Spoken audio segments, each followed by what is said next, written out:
Par tous les temps, il est hissé dans la cour de l'école, pendant qu'à l'intérieur, la main sur le cœur, élèves et enseignants entonnent la Marseillaise, suivi de l'hymne européen. En uniforme, vert pour les garçons, rouge pour les filles, chaque journée débute par ce rappel, tous égaux derrière les emblèmes de la République. Ça fait comme s'il n'y avait pas de racisme. Donc ça veut dire qu'on est frères et sœurs tous. Hisser haut les couleurs de la France avec un objectif prioritaire.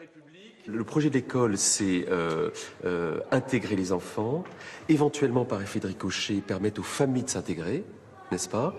Et bien sûr avoir un discours sur la laïcité qui est très fort. Dans cette école privée hors contrat, les professeurs affichent leur attachement au symbole.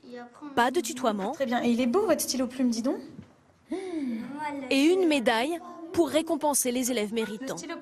L'objectif, plus de réussite scolaire en banlieue et pour y parvenir, de toutes petites classes. 6 enseignants se partagent 52 élèves, du CP à la 5e. Donc vous ouvrez vos livres. Edoui Jalopo a travaillé 13 ans en zone d'éducation prioritaire. Ici, elle enseigne à la fois le français et l'histoire géo. Avec 12 enfants dans sa classe, elle a le sentiment de mieux suivre chacun. Tout ce travail d'estime de soi des élèves, etc., tout ce qu'on fait là, ça me paraît essentiel, qu'ils aient vraiment l'impression que chacun d'entre eux peut réussir. Et tout ça, en fait, on ne l'a que dans le dialogue. Et le dialogue, on l'a qu'avec le temps, qu'avec la relation. De son ancien collège, Djibril retient surtout les bagarres de la cour de récré et des classes surchargées où il n'écoutait plus. Avant, j'espérais pas grand-chose en fait. J'espérais finir mes études le plus vite possible et trouver un travail comme ça. Maintenant, j'espère pousser le plus loin possible mes études. Je rentre chez moi, j'arrive à faire mes devoirs, à rester concentré un peu plus sur mon travail parce que ça commence à me tenir à cœur de travailler en fait, d'avoir des bonnes notes. C'est lié à quoi ça, d'après toi? Je sais pas, peut-être dans le bien-être, du bien-être dans cette école. Je suis bien ici. À l'heure du déjeuner, chacun apporte son repas et tout le monde se mélange. Profs, élèves, à la même table. Pour les adultes, c'est l'occasion de tisser des liens et dénouer les crises. Et qu'est-ce qu'il faut faire quand on se dispute et qu'on dit des méchancetés? Dire pardon? Oui, il faut dire pardon. Il faut regarder dans les yeux, il faut dire pardon et il faut serrer la main. Pour apprendre à vivre ensemble, chacun a une mission. Pendant que certains balaient la cour, d'autres attaquent la vaisselle. Vous avez dit corvée? Pas du tout. Oui, c'est rigolo. Quand on jette de l'eau.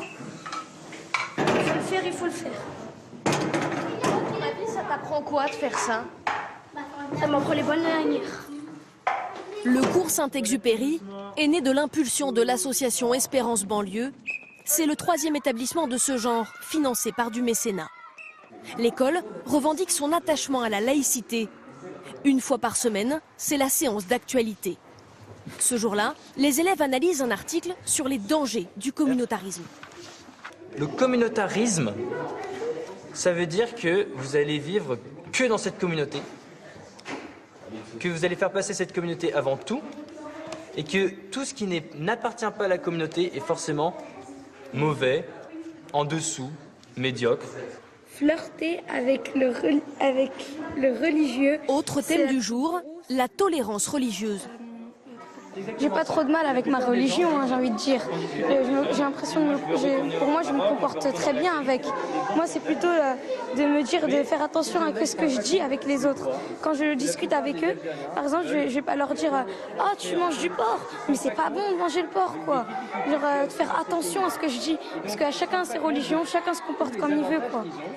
Une école de l'intégration, c'est ce que sont venus chercher beaucoup de parents, prêts à débourser 75 € par mois. Maïmouna Niaré est très attachée aux valeurs de la France. Ce qu'elle ne veut pas pour ses enfants, du repli sur soi communautaire. Je pense que nos enfants sont à la recherche d'identité, qui ne savent pas qui ils sont et qui vivent dans un pays, finalement, ils ne connaissent pas. Il y a beaucoup de communautarisme aujourd'hui et les gens restent dans leur communauté. Et je trouve que non, il faut s'ouvrir.